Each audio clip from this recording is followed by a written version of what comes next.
Welcome to this edition of When the Biomass Hits the Wind Turbine, a discussion of sustainable living and what that means to you and me.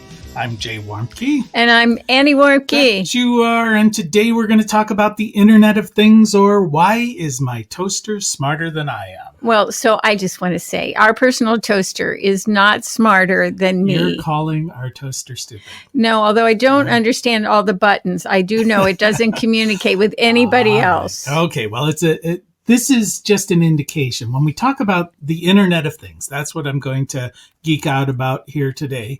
Is this You're going to geek out already? I'm trying. And this is kind of the second wave. You know, the internet itself was in theory a way of connecting people and information with each other. And that was regardless of time and regardless of distance. And it was quite a remarkable thing. I remember when it was first available, and I would be looking at a document and going, whoa, look at this. It's in Scotland, and I can read it here on my computer. I mean, that's, just amazing to me. Yep. And or you could send an email in real time, and somebody around the world at no charge could respond to you. And then you start getting videos. And I remember being in China, and they sent me together the emails for the news feed, and I was so nervous about it. How could that possibly happen? And they were coming in from South America and the U.S., and it was like a miracle. So we're just showing how old we are, but at this point, we're not yet. Not yet. Okay, so we're starting this. We created this thing where 3.5 billion people on the planet could be connected together, interconnected together. There are positives, there are negatives about that. But the Internet of Things say, okay, we're not going to just be communicating amongst people. We're going to be communicating amongst things, devices, electronic devices. Refrigerators and air conditioners and hot water tanks. Yeah, they talk about your refrigerator's going to know if you need to order ketchup. I think that's one of those silly, dumb things that people point to, like, I think I can figure out if I need ketchup or not without I don't know, sometimes you run out of my refrigerator. Okay, and it's not necessarily the end of the world. But there are currently about 27 billion devices connected to the internet. So we've got 3.5 individual devices. Yeah, and these are things we're talking about, things like smoke detectors. You know, if the smoke detector goes off in your home, it can now call your cell phone. It can call the fire department. You've got these Ring doorbells, that have cameras. If somebody comes to your door, you can see who it is, whether you're home or not. That's kind of the beginning of the Internet of Things. We talk about those on an individual home level, where you've got thermostats that can know if you're in the home. If you are in the home, it's going to set it at some temperature. If you're not in the home, it's going to set it to another. Mm-hmm. Some people have robots that talk to you and send out. Some people have toys that... Well, and vacuum cleaners. What's that, Zumba or something? I don't know. Yeah, we don't even have a functioning actual vacuum cleaner, let alone the dogs. Aerobatic. Yeah. The dogs it's on the floor. Come on over here. Yeah, it's edible. So these are the smart home ideas: thermostat control, air conditioning, heating control, lighting control, security alarms. Gosh, that's going to take up a lot more energy too, isn't it? Well, these are fairly low energy devices, but they add a layer of complexity, I think, and we'll get into that about some of the downsides of this. But when these things are being promoted, this is the upside. You've got this way of monitoring, and it's not only you, because then it would just be a device communicating with another person. It's devices communicating with other devices. But why would I want to do that? I mean, I don't like the way that feels. Well, okay, let's say your smoke detector goes off. Wouldn't you like them to call the fire department? And you may not be home, but you just as soon your house didn't burn down. So that's my house theory. Won't burn down. Well, okay, but a different kind. A proverbial All right, home. A proverbial. Okay, home. not everybody I'm lives just in being houses a smart aleck made out of mud. So anyway, those are the things. But then it can extend beyond the home. Now you can get into the Internet of Things as it refers to smart cities. So, for instance, you could have street lights that are monitoring the traffic on the streets and synchronize themselves on an ongoing basis so that you're not sitting at a red light all the time when nobody else is over there. They can create traffic flow. Or maybe the lights wouldn't be on if nobody was walking or driving. Yeah, those are ideas. Or parking spaces that let you know they are now empty.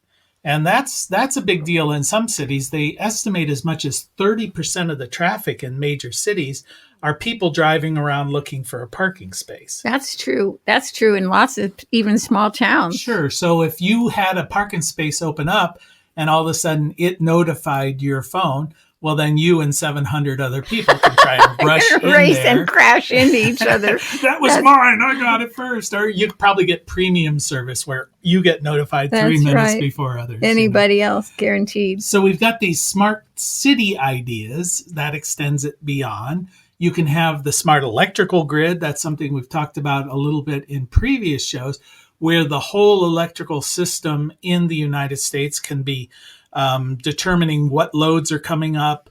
How do we service these loads? How do we delay loads? For instance, if somebody sets their dishwasher to say, okay, run when there's energy available, don't run when there's not. Yeah, a lot of places are doing that. Or your hot water tank, they've been doing that for many years. That's a good example. Right. And then the great next frontier, which everybody likes to talk about when they're on the in all of the trade journals, is the human body, like the Internet of geez, Things. Never going to happen for me. Well, not for you, but I'm not going to do it. But for instance, pacemakers, heart monitors, these things can send real-time data out there to your doctor if there's a emergency. It's that kind of like I've fallen and I can't get up kind of thing, only you don't have to press the little button and say I've fallen and I can't get up. Yeah, but you know what? I'm probably getting ahead of you.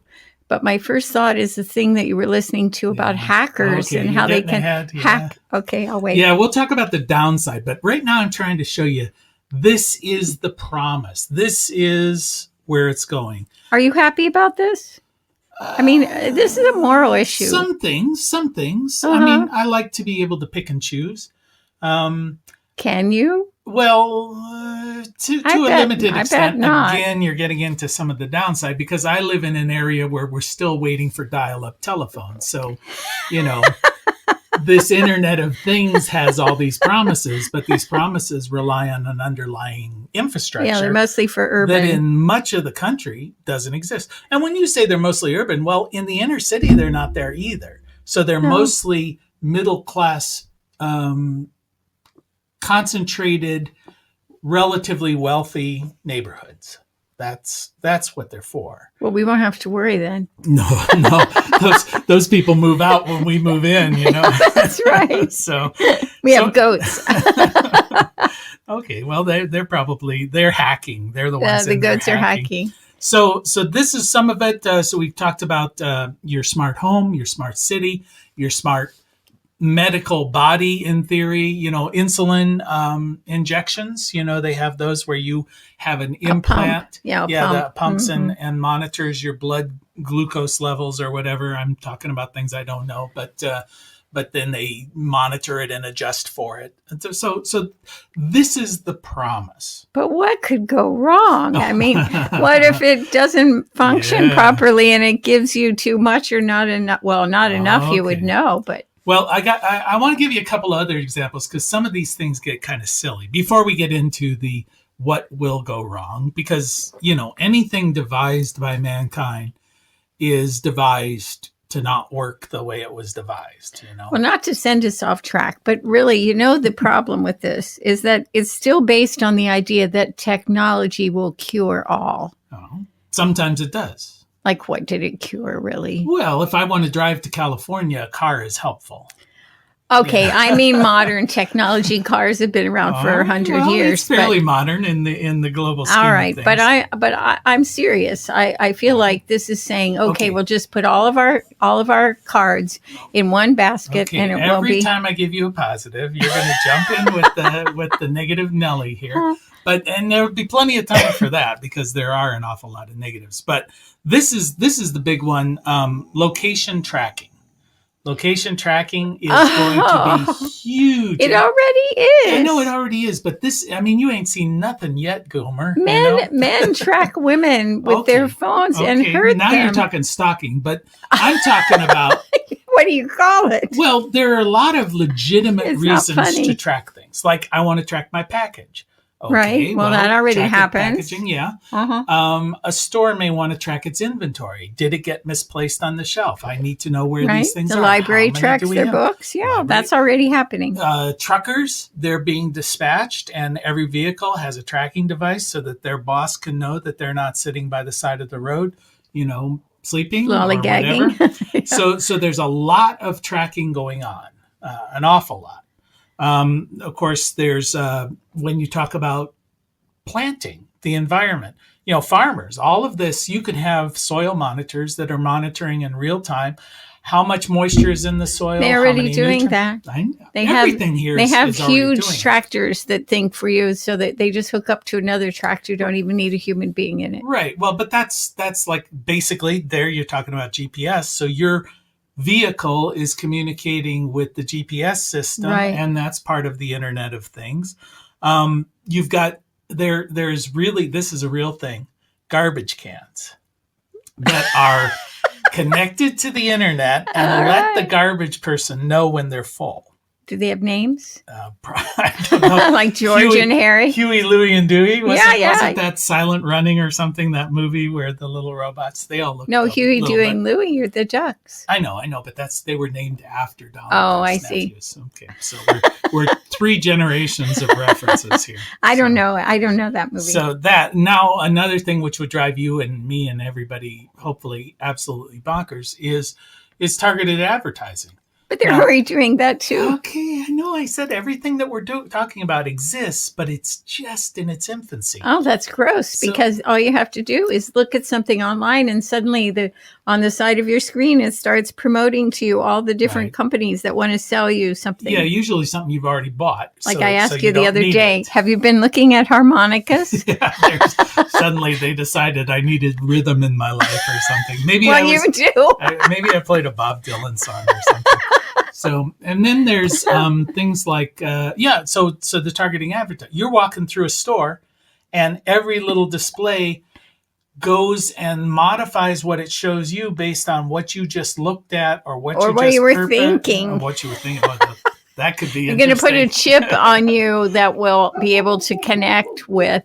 Mm-hmm. It's true. I could see it happening. I don't know if it's happening, but just a little chip up by your brain, and then it would just be able to talk to all those little monitors and tell you exactly what to do. Or isn't that like virtual reality? No, the virtual reality would be a whole different thing. But you are talking about, how are you going to monitor? We don't necessarily need a chip embedded in our body. We've got the silly phone that people don't go anywhere without. And that's basically a little chip in their body that they don't leave home without.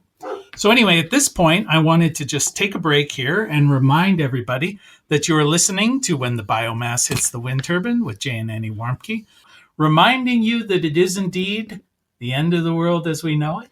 And after this conversation, I say, thank God. Thank God. Okay, well, it is the end of the world as we know it. I mean, the way we have done things, this Internet of Things is going to change everything in ways so much more dramatic than the Internet of Internets did. There'll be no privacy anywhere. Well, yeah. It's like 1984. You can't, there's one corner in the closet. Yeah, but in 1984, there was a corner.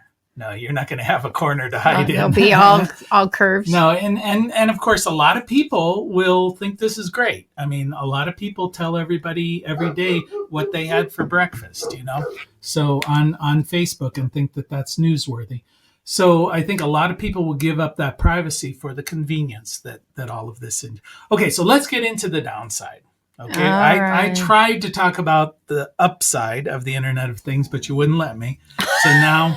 I'm so powerful. Now at this point, now I'm going to start agreeing with you. Okay, that'll be the day. Now, to me, the first and foremost thing that bothers me about this is absolute and total information overload.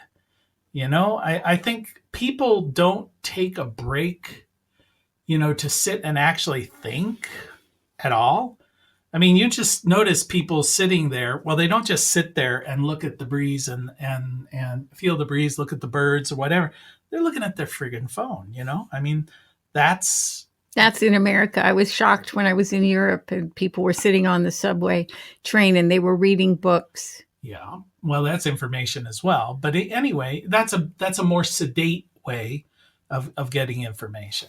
But at this point, you are just inundated all the time with sensory overload. There's a lot of studies that show that humans were never meant to have that kind of stimulation. Sure. And that it's detrimental and going to shorten lifespan tremendously. Yeah, well, your brain gets tired. Your brain gets overloaded. Well, the body gets tired of the stress of it. And I think that tends to reflect itself in people's moods, you know, and the use of drugs to cope. Oh, their behavior in general, issues, frustration the levels. The way they drive their cars when I'm around. Yeah, anxiety. That's a big problem. Well, let's not talk about how you when drive. We talked about the Internet of Things, we never even did mention smart vehicles. I mean, when smart vehicles get terrifying. Out there, that's terrifying. I don't know. You know, I've thought about that a bit, about smart vehicles, because the way people drive, machines can't be worse. All right, but if you have machines that are tuned into your thinking and your intellect, that machine could get mad just like you do. Like, okay, go faster. Go turn there and ram into that car. No, I don't think it's good. I think that's a bit of a stretch, but I think there are opportunities for these machines to break down, but there are certainly opportunities for human beings to break down while they're driving. So that's less of a concern to me.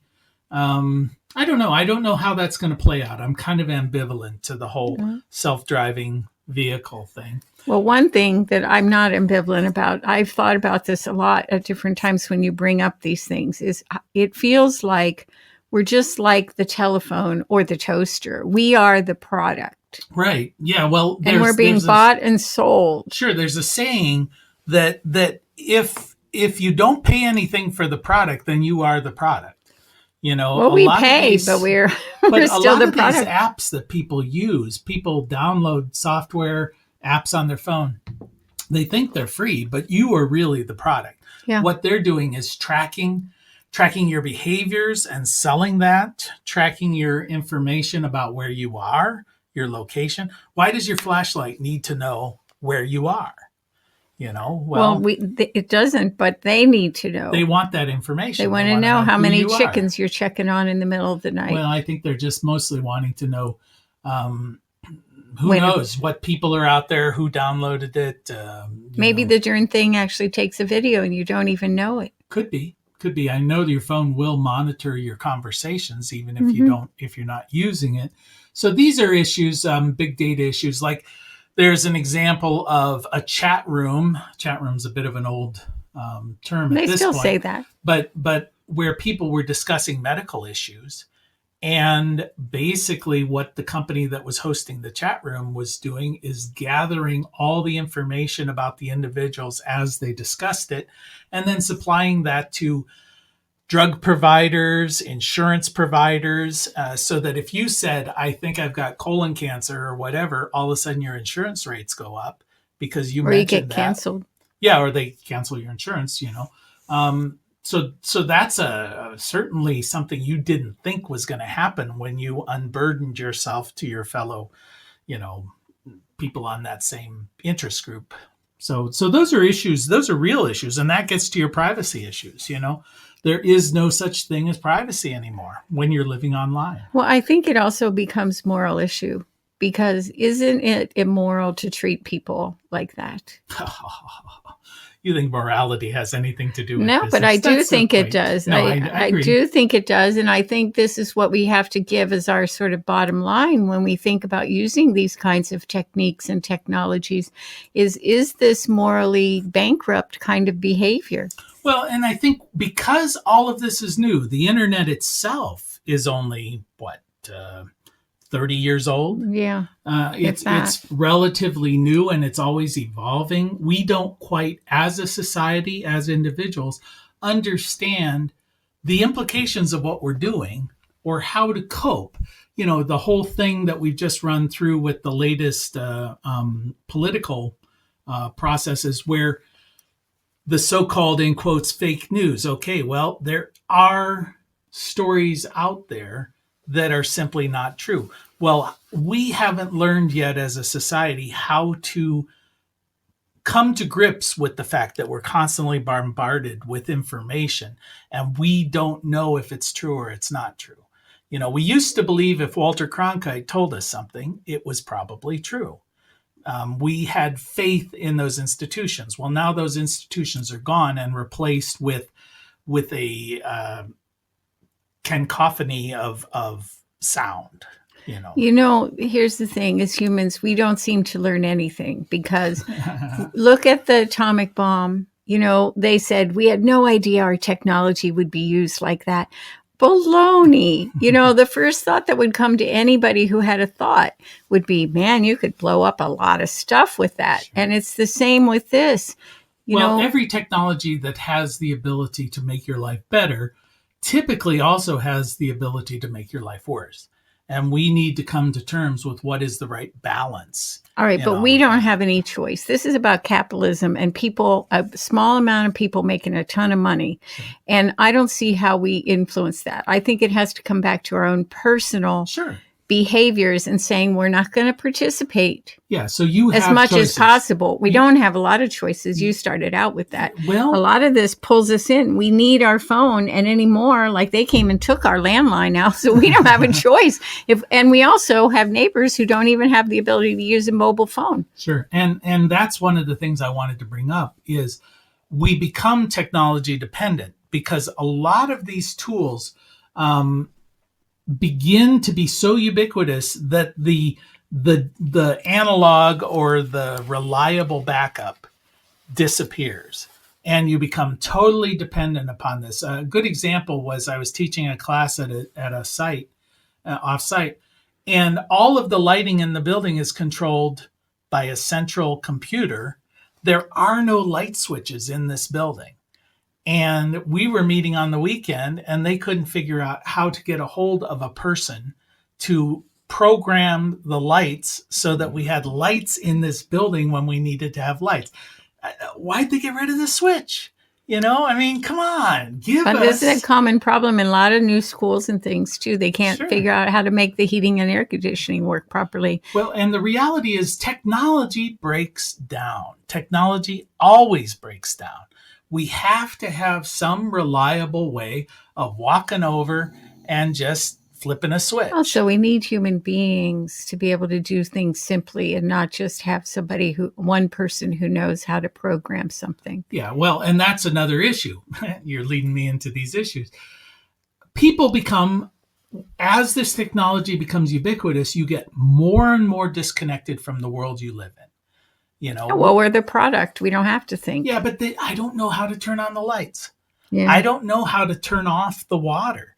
What if you walk into a bathroom and the water is running? Well, it's an automatic sensor. I can't turn it off. Well, there's a water turn off somewhere.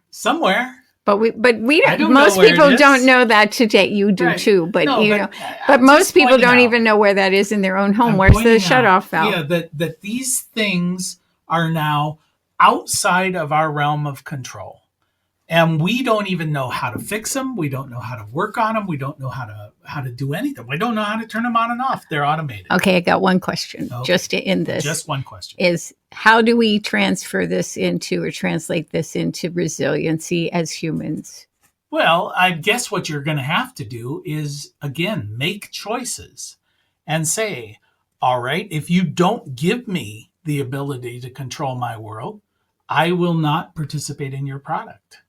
And yeah, that's going to be inconvenient. I won't be able to get iTunes on my lawnmower, Well, okay, fine. I never thought of that. Well, you got to suffer somewhere. I know it. It's pitiful. So these are issues that we're going to have to deal with, but this is part of our maturing as a society that's interacting with smart things. And once you get into this Internet of Things, now you start beginning to put on top of that artificial intelligence, where these things that are interacting with you and each other are learning as they're interacting.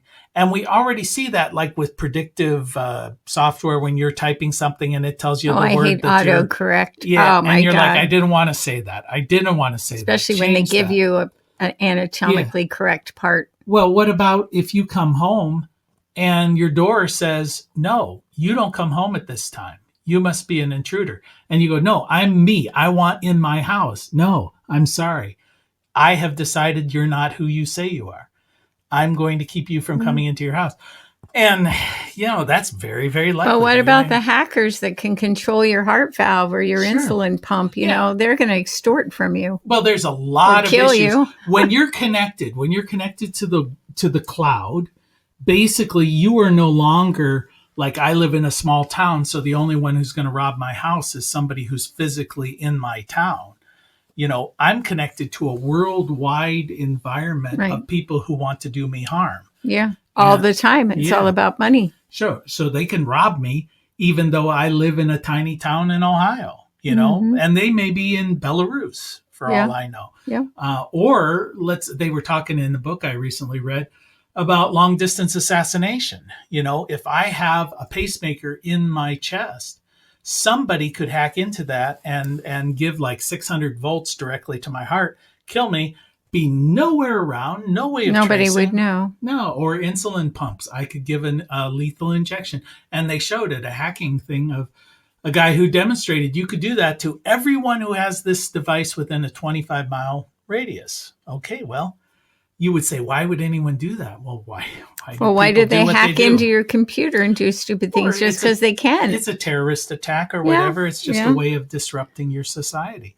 And I think the other issue around artificial intelligence, voice and video interaction with these devices is it is just another level of dumbing down human beings. They don't have too far to go. Well, that's true. But we just had an election.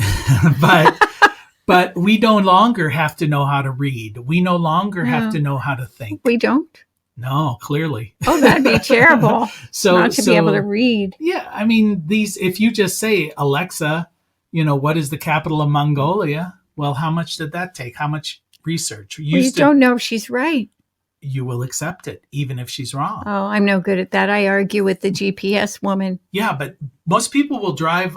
There's been case after case, people driving into the desert because their GPS system told them there was a road there, and they die. So people are very willing to accept whatever's on their screen. They're sheep, mostly sheep. Okay, well, leaving it at that, I will say that you have been listening to When the Biomass Hits the Wind Turbine with Jay and Annie Warmke. Want to thank our producer, Adam Rich, and we want to thank you for spending just a little bit of time with us. And as your grandmother hopefully told you, the secret to a happy and sustainable life is... play nice with others, clean up your own mess, and today you should eat your vegetables. Yeah, dumb vegetables. Till next time. Bye-bye.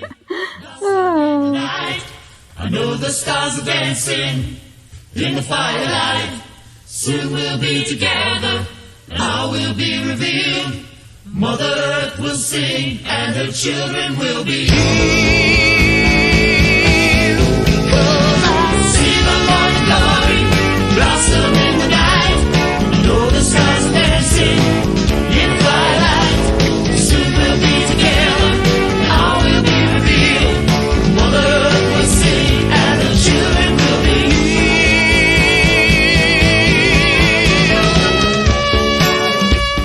You can find more information on living sustainably in our unsustainable world at bluerockstation.com.